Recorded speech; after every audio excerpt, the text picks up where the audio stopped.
আজকে বানাবো পাস্তা। তার জন্য সবার প্রথমে ডেকচির মধ্যে জল দিয়ে লবণ দিয়ে 1 চামচ সাদা তেল দিয়ে পাস্তাটা সেদ্ধ করে নেব। পাস্তাটা সেদ্ধ করে নিয়েছি, এবার তুলে নিয়ে কড়াইয়ের মধ্যে দিয়ে দিচ্ছি তেল।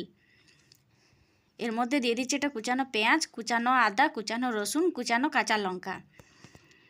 এবার এগুলো একটু লালচে করে ভেজে নিয়ে এর মধ্যে দিয়ে দিচ্ছি একটা কুচানো টমেটো।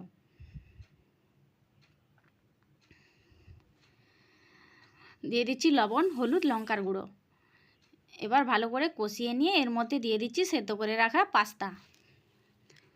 পাস্তাটা দিয়ে একটু নাড়াচাড়া করে এর মধ্যে দিয়ে দিচ্ছি চিলি সস, সোয়া সস, কিষান সস।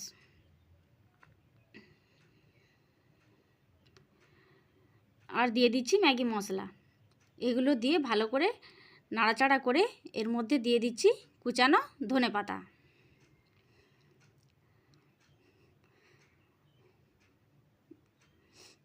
ধনেপাতা দিয়ে নাড়াচাড়া করে নামিয়ে নিলেই পাস্তা তৈরি।